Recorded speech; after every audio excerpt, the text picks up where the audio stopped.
우리 모두와 함께 하시기를 우리 주님의 이름으로 축원합니다.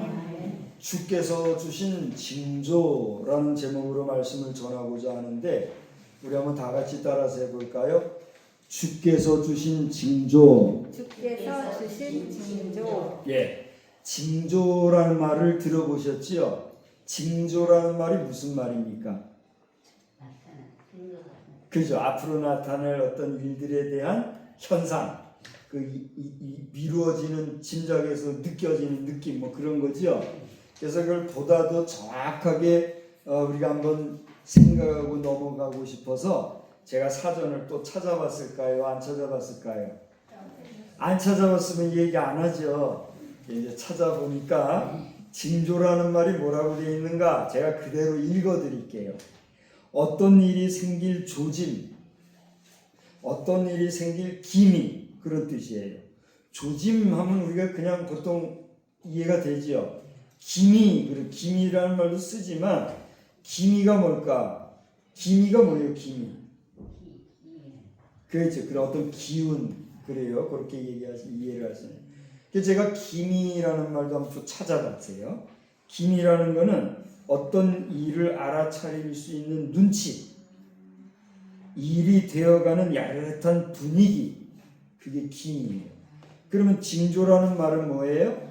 어떤 일이 되어질 그런 어떤 분위기, 어떤 예상되어지는 생각들, 그런 어떤 환경 되어지는 상황들, 이런 걸 얘기하잖아요. 오늘 제목이 뭐라고요? 주께서 주신 징조, 그렇게 제목을 삼았어요. 한 5년 전에 우리나라의 대기업 회장이셨던 고 이건희 회장께서 운명하신 것 같아요. 어떤 사람은 서거하셨다 이렇게까지 표현하는데 우리 유족 여러분들에게는 죄송한 얘기지만 서거라는 표현까지는 제가 좀 삼가하게 되고, 아무튼 고 이건희 회장께서 5년 전에 별세를 하셨어요. 그 5년이 지난 올해 며칠 전에 지난 10월 24일에 그 가족들과 그 회사의 사장단들 또 그를 추모하는 많은 사람들이 그 돌아가신 회장님의 누우신 곳을 방문해서 거기에서 추모 예를 올리고 또 애찬도 하고 그런 시간을 가졌다고 합니다. 근데 이건희 회장의 많은 업적들이 있지만 그분에게 있어서의 마지막까지 많은 사람들이 기억하고 또 추모하고 귀하게 여기는 것이 있다면 혁신과 변화라고 하는 그런 화두를 그분이 60대 이후 70대를 살아가는 가운데 이 세상에 던지어서 그 말을 아주 귀하게 여기는 이런 추모를 했다 하는 이야기를 제가 만났어요. 저는 오늘 이 나라에 영향력이 있었던 대기업의 총수의 그런 추모의 이야기를 하는 것도 하는 것이지만 그분만의 이야기가 아니라 오늘 이 자리에 계신 여러분의 삶에도 여러분의 후손들이, 여러분의 자녀손들이 먼 훗날에 이르러서는 여러분을 생각할 때에 나의 아버님은 이런 분이셨지, 나의 아버님은 이런 것을 강조하셨지, 나의 어머님은 이런 삶의 철학이 있으셨고 나의 어머님의 교훈은 이런 교훈이 있었지, 이렇게 추모할 만한 그런 아름다운 족적을 남기고 가시는 복된 삶이 되시기를 주님의 이름으로 축원합니다. 축원합니다. 정도의 차이는 있는 것 같아요. 어떤 사람은 국가적으로나 세계적으로나 경제적으로나 많은 영향력을 남기고 가셨고 또 그렇지 못하지만 소소하고 평범하게 보통의 가정에 보통 그저 이름 드러나지 아니하는 무명의 삶이지만 우리 각자에게는 조상이 있고 또 후손이 있기 까닭에 오늘 나라는 존재가 존재할 때는 앞서가신 선대를 추모하게 되고 또 나의 후손을 위해서 그 영향력을 미치면서 살아가는 것, 그것이 우리의 삶이 아닌가 돌아보게 됩니다.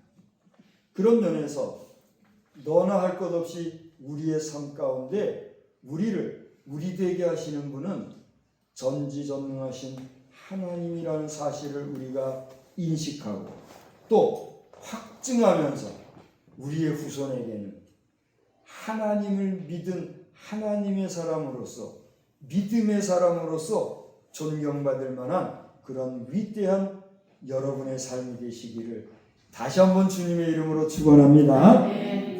축원합니다. 여러분의 믿음대로 되시기를 바랍니다. 오늘 이 이사야서는요, 성경 가운데서도 가장 긴 장을 가지고 있는 성경입니다. 전체가 66장으로 되어 있어요. 성경에서 66장으로 되어 있는 장수가 없어요. 근데 시편은요 150편으로 되어 있죠. 그래서 이 시편은 이제 별개로 치더라도 이건 시가서에 속하니까 역사서 가운데서, 예언서 가운데서 또 이렇게 여러 가지 장르상 가장 많은 이 기록을 가지고 있는 책이 없어요. 근데 이 이사야서는 그렇게 장문의 내용으로 되어 있는데 그 가운데서도 우리가 읽은 이 7장의 내용은요, 그 많은 긴 내용들 가운데서도 우리가 믿는, 한번 제가 여쭤볼게요. 여러분 누구를 믿습니까? 하나님을 믿어요. 그 하나님을 믿는데 누구의 이름을 의지해서 하나님을 믿습니까? 예수 그리스도를. 그렇죠. 우리가 하나님을 믿는다 하는 것은 맞는 말이에요. 그렇죠? 근데 그 하나님을 알고 그 하나님을 믿을 수 있도록 우리 마음을 움직이시는 분이 누굴까? 성령님이에요. 그러면 그 성령님은 누구예요? 우리가 믿는 하나님이 사람이 되어 이 땅에 오신 하나님 자신, 그의 이름을 뭐라 그러죠? 예수. 그 예수가 우리와 똑같은 인간의 몸을 입고 이 땅에 계셨을 때는 그분의 음성을 들을 수 있고 그분의 체온을 느낄 수 있고 그분의 모습을 볼 수 있지만 그분이 이 땅에 계시지 아니하는 우리가 그분을 뵐 수가 있어요, 없어요? 없잖아요. 그래서 그 우리가 볼 수 없고 그 음성 들을 수 없는 예수님은 죽음, 사망의 권세까지 깨뜨리시고 부활하시고 하늘나라 올라가시면서 승천하시면서 남겨주신 말씀이 있어요. 그게 뭐예요? 내가 또 다른 보혜사를 너희에게 보내줄 것이니 그랬어요. 그래서 보혜사라는 건 우리를 돕는다는 거예요. 우리를 돕는 또 다른 보혜사, 곧 성령을 보내주실 것이니 그 성령이 너희와 함께 있을 것이다. 할렐루야. 그래서 그 성령님의 감화 감동 가운데 우리는 비로소 성령의 그 역동하심 안에서 예수 그리스도의 이름으로 누구를 고백하는 거예요? 하나님을 고백하는 거예요. 할렐루야. 그렇기 때문에 예수 그리스도와 성령님과 하나님은 셋이에요, 하나예요. 하나인 거예요. 그래서 하나님 따로, 예수님 따로, 성령님 따로가 아니라 하나님이 뭐예요? 예수 그리스도. 예수 그리스도의 또 다른 모습이 뭐예요?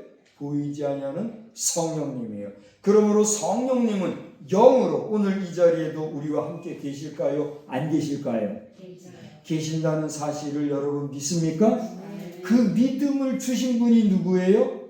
성령님이라. 할렐루야. 그러니까 이 믿음을 우리가 갖지 못하면 문의는 그리스도인이라고 말로는 목사님, 장로니 할지 몰라도 그건 뭐예요?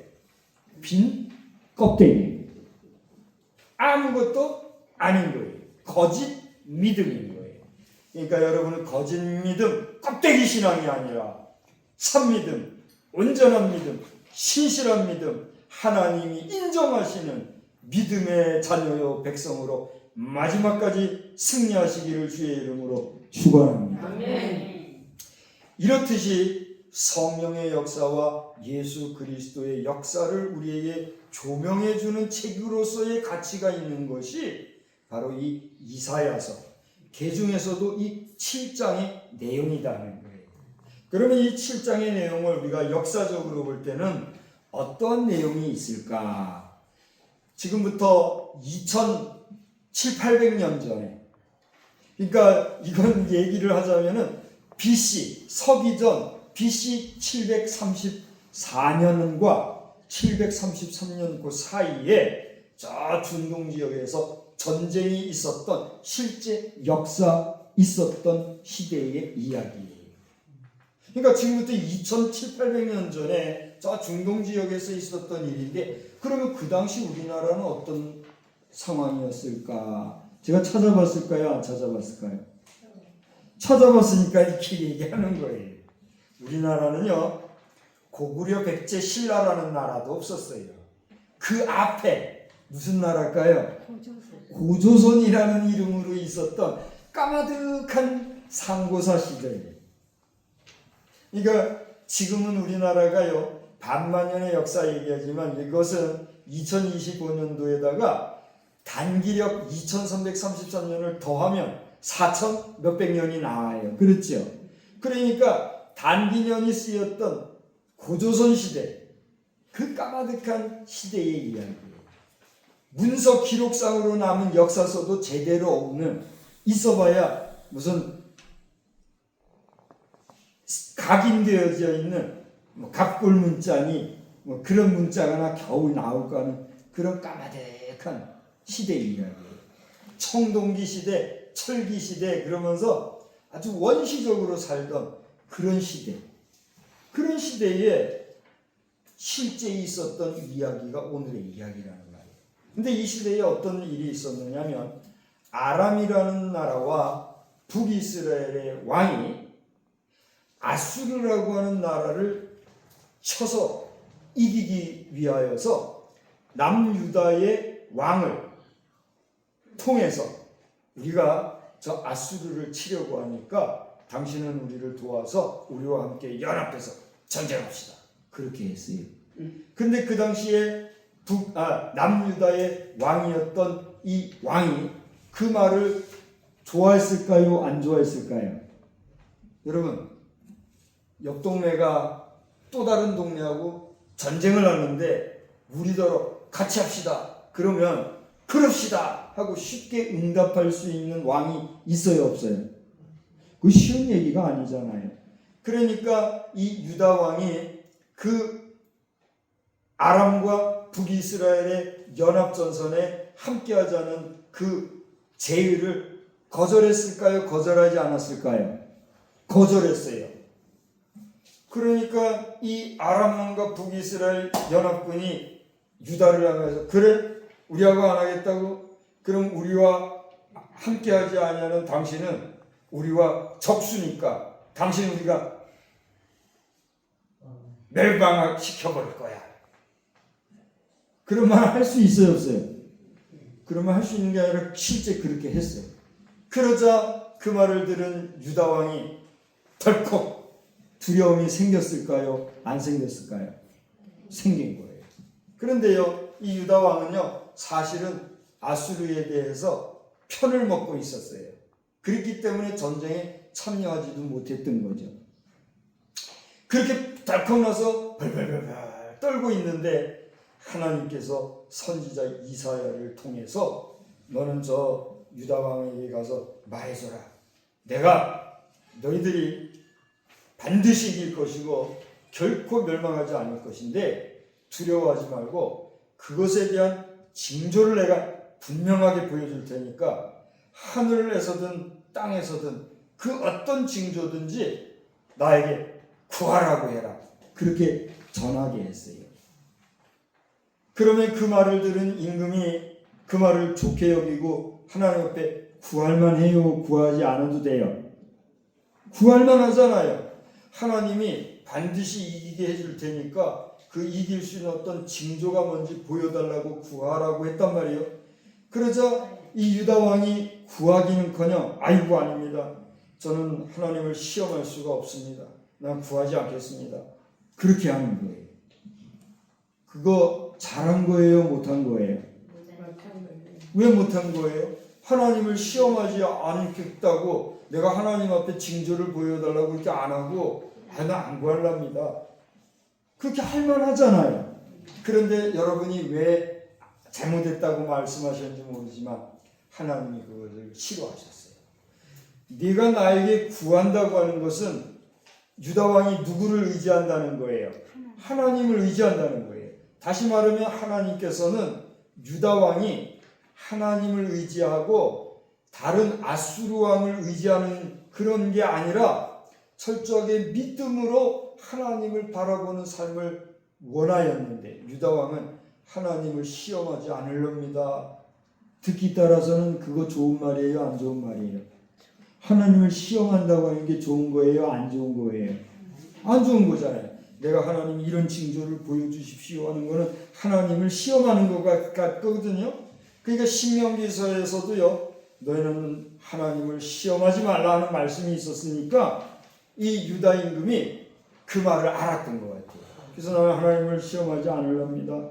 그렇게 했는데 하나님을 싫어하신 거예요.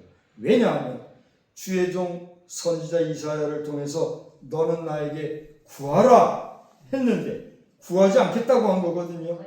너는 나에게 징조를 구하라 했는데 징조를 구하지 않으면서 나 하나님 시험할 수 없습니다 말한 것은 경건한 척하는 것 같은데 사실은 경건한 거예요? 안 경건한 거예요? 경건한 게 아니에요. 하나님을 의지한다고 하나님 앞에 기도하기보다는 아수르라고 하는 나라를 든든하게 믿은 거예요. 다시 정리해서 얘기하자면 무슨 얘기냐면 아람과 북이스라엘이 아수르라는 나라를 치려고 했는데 이 남유다 왕은 이 두 나라보다 아수르가 더 든든하고 의지가 되었고 실제로 아수르를 의지하는 입장이었기 때문에 이 아람과 북이스라엘에 함께할 수 있어요? 없어요? 함께할 수 없었을 뿐더러 아수르를 믿는 뭐가 있었어요? 뒷배경에 대한 신뢰, 믿음이 있었던 거예요. 그렇기 때문에 굳이 하나님 앞에 기도할 필요가 있다고 생각했어요? 없다고 생각했어요? 없다고 생각하는 거예요. 내가 하나님을 시험하는 것 같이 아무리 하나님이 선지자를 통해서 나에게 이렇게 구하라고 했어도 나는 안 할랍니다. 차라리 속으로는 내가 저 아수르의 국방력과 그들의 경제력과 그들의 힘을 믿고 말지 내가 하나님을 찾아서 구하는 왕으로서 자존심이 있지. 그렇게 안 하랍니다. 이렇게 얘기해요. 그 이야기가 오늘 7장에 기록이 되어 있어요.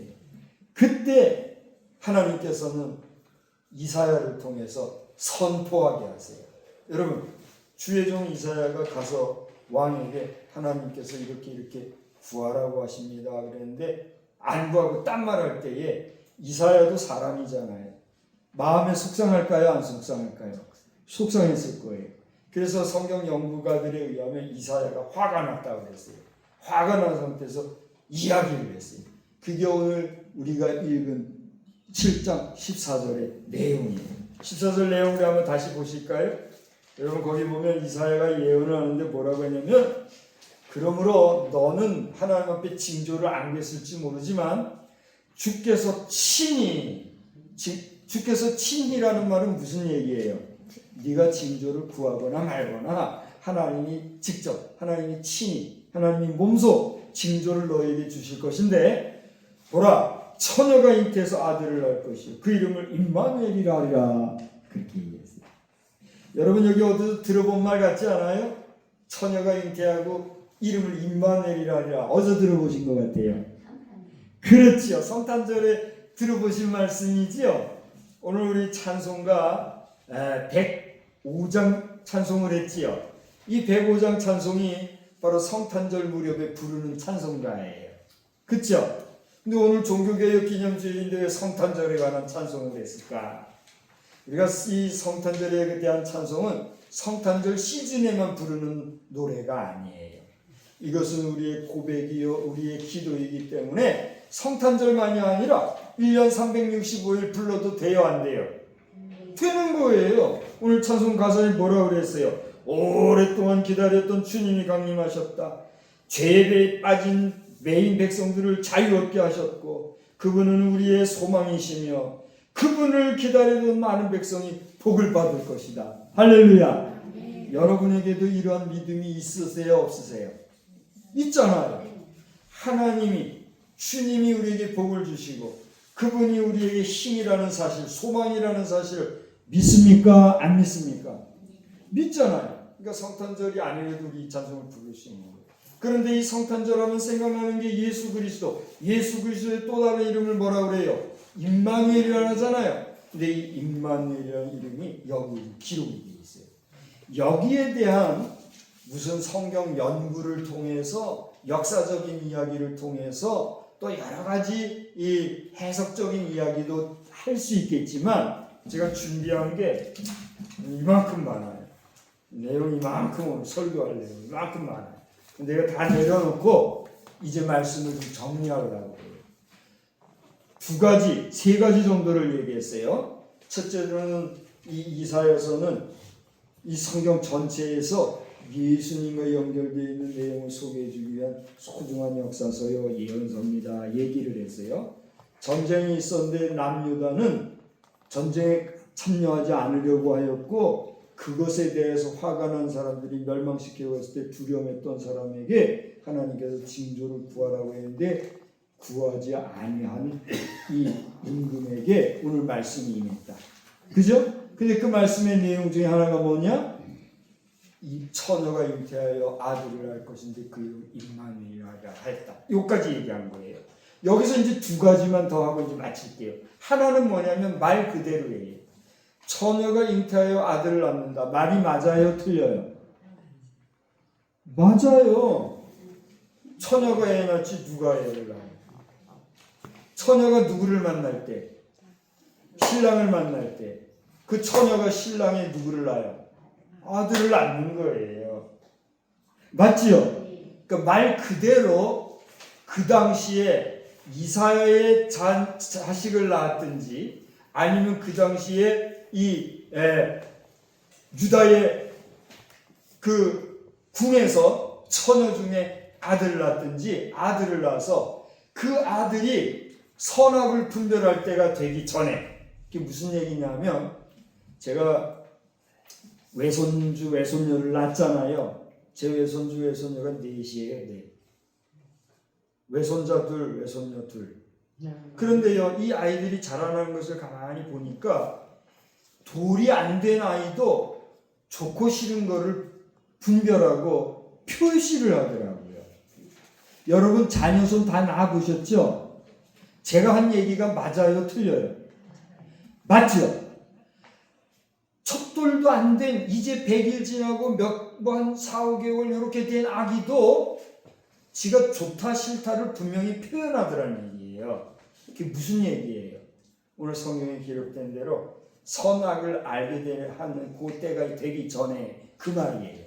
다시 말하면 BC 734년에서 733년 그 사이에 전쟁이 있었다 그랬지요. 한 1년 가량이잖아요. 한 1년이면 아기 낳아요, 안 낳아요? 낳잖아요.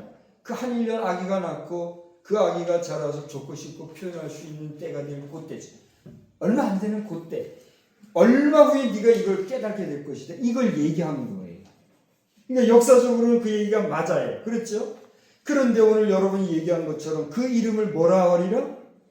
임마누엘이라 하리라. 임마누엘이란 말이 뭐예요? 하나님이 우리와 함께 하신다는 얘기잖아요. 그래서 우리가 성경에서 임마누엘이라는 이 이름이 나올 때는 이것을 메시아, 다시 말하면 우리를 구원하러 오시리라고 하나님께서 주신 예수 그리스도를 의미하는 것이다 라고 하는 해석을 성경 연구하는 성서학자들이 이야기를 해요. 그래서 이 이사야서에 나오는 이 7장의 임마누엘이라는 이야기는 그 논리대로 비록 먼 훗날의 이야기지만 다시 말하면 700~800년 후의 이야기지만 700~800년 후의 날 그 임마누엘이라 이름할 이름의 예수라고 하는 사람을 통해서 하나님이 인간을 구속하시는 구속사로 연결이 되는 그러한 예언의 말씀이 되고 있는 거예요. 그러니까 두 가지가 있는 거예요. 하나는 뭐냐면 역사적으로 짧게는 1년 만에 이 전쟁이 끝나기 전에 이런 일을 네가 경험할 거다. 남유다왕 네가 경험할 거다. 이걸 얘기한 것이고 먼 시점으로는 700년 후에 예수가 나실 것이다 하는 걸 우리에게 예언을 해주는 내용이라는 거예요. 그런데 오늘 우리는 그 예언의 내용을 어떻게 읽고 있어요? 과거사로 읽고 있어요? 현대사나 미래사로 읽고 있어요? 과거사로 읽고 있잖아요. 그래요. 벌써 지금부터 2700년 전의 예언의 내용이라고 하는 걸 우리가 지금 읽고 있잖아요. 그리고 그 예언이 이루어진 대로 예수님이 이 땅에 오셨던 그 역사를 경험하고 그 2000년 전의 예수님을 오늘 우리가 어떻게 하는 거예요? 믿는 거예요. 할렐루야. 이것을 생각하면 그렇다고 해서 우리가 예수를 보기를 했어요. 그 음성을 듣기를 했어요. 아무것도 없잖아요. 예수님은 우리에게 실체예요? 하나의 의식이에요? 개념이에요?